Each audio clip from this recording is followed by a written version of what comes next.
जयकार, देवादिदेव शंभू महादेवांचा जय जयकार, देवादिदेव शंभू महादेवांचा जय जयकार. ओम नमः शिवाय. ओम नमः शिवाय. ओम नमः शिवाय. ओम नमः शिवाय.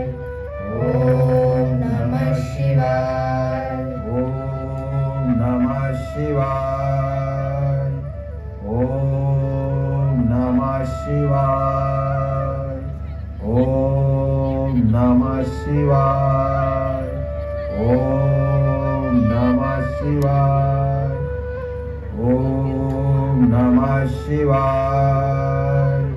ओम नमः शिवाय. तथास्तु. हे रावणा, माझ्या परमभक्ता, डोळे उघड. तुझा देव तुझ्या समोर आहे. डोळे उघड रावणा, डोळे उघड. नमस्कार देवादिदेव महादेव. मी तुझ्या तपश्चर्येवर प्रसन्न झालो आहे. या कठीण तपश्चर्येचे फळ तुला अवश्य मिळेल. काय वरदान हवे आहे तुला? तुम्हीच माझे आराध्य आहात महादेव. हे मला माहित आहे. तू तुझे फक्त वरदान माग. तुला पाहिजे ते मी तुला देईन. तुझ्या या कठीण तपश्चर्येने मी प्रसन्न झालो आहे. देवादिदेव महादेव, मला आत्मलिंगाची आवश्यकता आहे. आत्मलिंग प्राप्त करण्यासाठी खूप कठीण तपस्या करावी लागते. हे रावणा, तू काहीतरी दुसरे माग. महादेव, मी आपले आत्मलिंग प्राप्त करू, तुमची आराधना करून तुमच्या शक्तीचा अंश प्राप्त करू इच्छितो. आत्मलिंग सोडून अजून मला काहीच नकोय. मी तुला वचन दिले आहे की मी तुझी मनोकामना पूर्ण करेन. तथास्तु.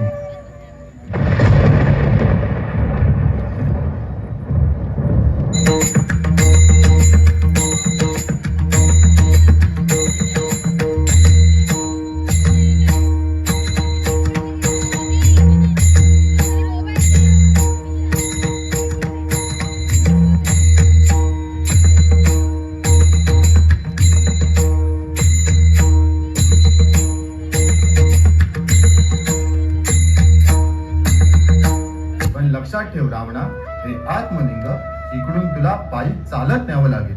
काय एवढ्या लांबून हिमालयावरून लंकेपर्यंत पायी चालत जा? होय, आणि या आत्मलिंगाला लंकेत नेत असताना एका क्षणासाठी तू जमिनीवर ठेवू शकत नाही.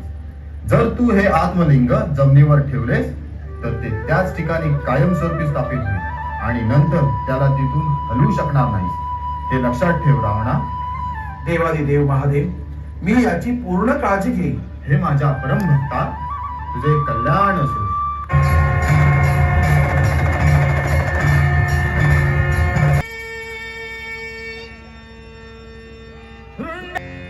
भस्म उठी रुंड मार, हाती त्रिशूळ, हाती त्रिशूळ,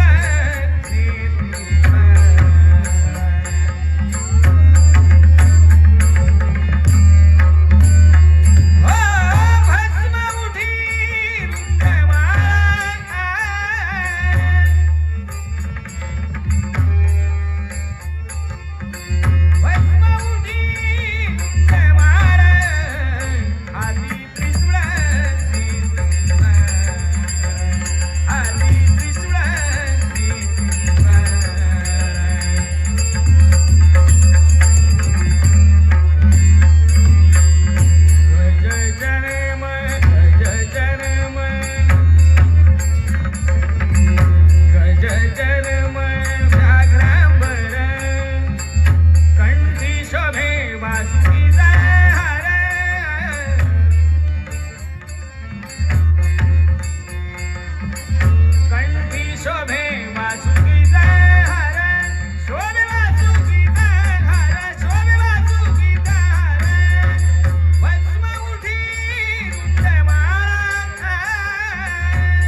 विश्वव्यापका, जगच्चालका, नारायण तुझ्या चरणी या नारदाचे कोटी कोटी प्रणाम.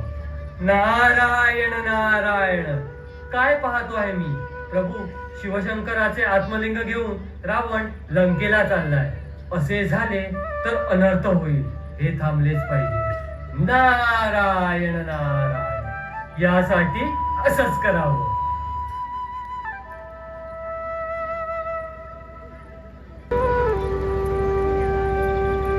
तेहतीस कोटी देवांचे अधिपती देवेंद्र महाराजांचा जय जयकार.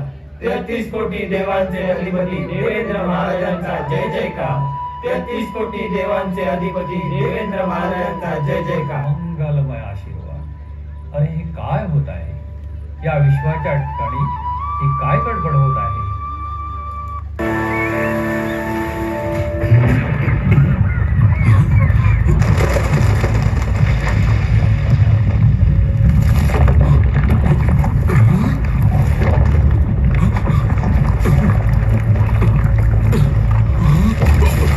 नारायण नारायण. प्रणाम देवर्षी. मंगलमय आशीर्वाद. मला सांगा नारद मुनी, हे काय होत आहे? अरे हे काय होतंय माहिती आहे? नारायण नारायण. लंकेश्वर रावणाने महादेवाची कठीण तपश्चर्या करून आत्मलिंगाची प्राप्ती करून लंकेला चालला आहे. स्वर्गलोक, नरकलोक आणि पाताळलोक या सर्वांवर रावण राज्य करेल. नारायण नारायण. या समस्येवर उपाय काय? कोण या समस्येचं निवारण करेल? देवेंद्रा, जे तुला काय करायचं असेल ते रावण लंकेत पोहोचायच्या आधी तुला करावं लागेल. सांगा देवर्षी, यासाठी मी काय करू? इंद्रा, सर्व विघ्नांचा नाश करणारा विघ्नहर्ता हे संकट टाळू शकतो. नारायण नारायण.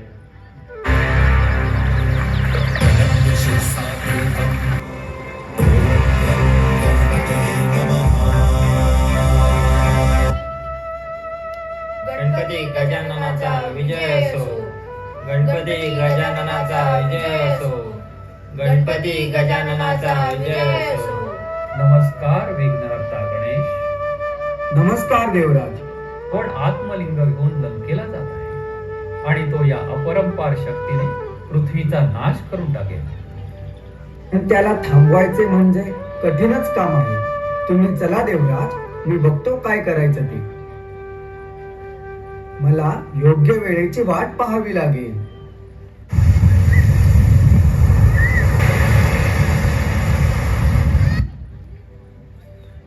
संध्या पूजनाची वेळ झालेली आहे, परंतु संध्या होण्याच्या अगोदर माझं लंकेला पोचणं असंभव आहे. काय करू? आता वेळ संपत चालली आहे. मला लघुशंकेला झाल्यासारखं वाटत आहे. या आत्मलिंगाला जमिनीवर ठेवू पण शकत नाही आणि त्याला हातात घेऊन मी लघुशंका पण करू शकत नाही. आणि हे तर जड होत चाललं आहे. काय करावे बरे? आता योग्य वेळ आलेली आहे.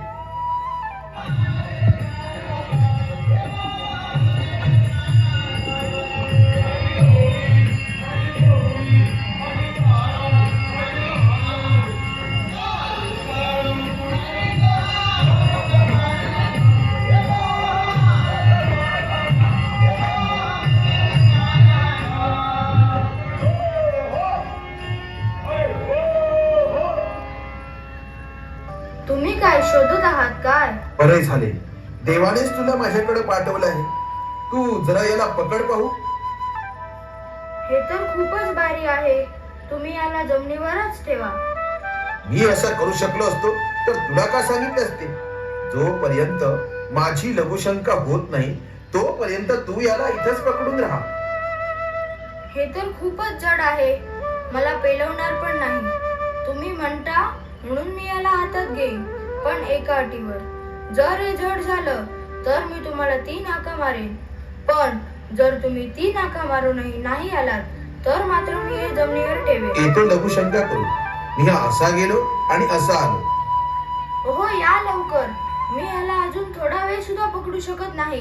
खरंच हे खूपच भारी आहे. तुम्ही लवकर या. ओहो, या ना. थोडा वेळ अजून प्रतीक्षा कर. मी लवकरच येत आहे. ओहो, या लवकर. हे खूपच जड होत चाललं आहे.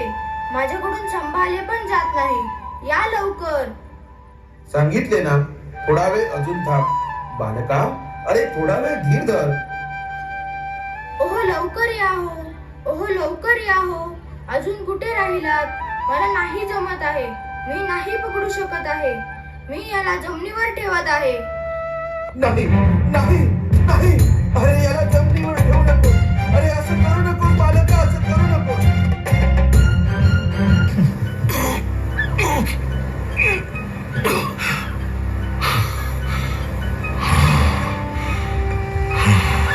मूर्ख बालका, हे तू काय केलंस? काय केलंस हे? माझी सगळी मेहनत तू वाया घालवली. थांब. हे का? कोण? गणपती गजानन तुम्ही? होय, मीच आहे. तुम्ही माझ्यासोबत असा छळ का केला? भगवान शिवशंकरांची शक्ती ही पृथ्वीवरील सर्व जीवांच्या कल्याणासाठी आहे आणि तू त्याचा उपयोग स्वतःच्या स्वार्थासाठी केलास. काय सांगताय प्रभू आपण? स्वतःच्या स्वार्थासाठी नाही. माझा देश, माझी प्रजा, मी त्या लोकांसाठी, सर्वांसाठी हे आत्मलिंग घेऊन जात होतो. तर साहसी आहेस, तू सर्व शक्तिशाली आहेस. पृथ्वीवर तुझा अधिकार आहे. कुबेराची धनराशी पण तुझ्याकडे आहे. अजून तुला काय पाहिजे? मी अपराजित व्हावे असे मला वाटते. अमर होणे, अपराजित होणे या सगळ्या गोष्टी मनुष्यासाठी नाही आहेत रावणा. तू देवादिदेव महादेवांचा भक्त आहेस. युद्धामध्ये अपराजित होण्याची लालसा त्यागून कामना, वासना आणि घमंडावर विजय प्राप्त करण्याचा प्रयत्न कर रावणा. आणि लक्षात ठेव रावणा, यापुढे हे लिंग या ठिकाणी कायमस्वरूपी स्थापित होऊन हे गोकर्ण महाबळेश्वर या नावाने प्रसिद्ध होईल. तर मंडळी, आपण पाहिला गोकर्ण महाबळेश्वर ही कथा. रावणाने जमिनीतून हे लिंग ओढताना याचा आकार गोकर्णासारखा झाला. तसेच महाबळी रावणाच्या हातून हे लिंग स्थापित झालं. म्हणूनच याला गोकर्ण महाबळेश्वर असं नाव पडलं. सुंदर समुद्र किनारे ब्रह्महत्येचं पातळ धुवून येणारा हे तीर्थक्षेत्र अवश्य पहा. हे तीर्थक्षेत्र कर्नाटकामधील भटका तालुका या ठिकाणी आहे. याला नक्की भेट द्या. प्रतिक्षणं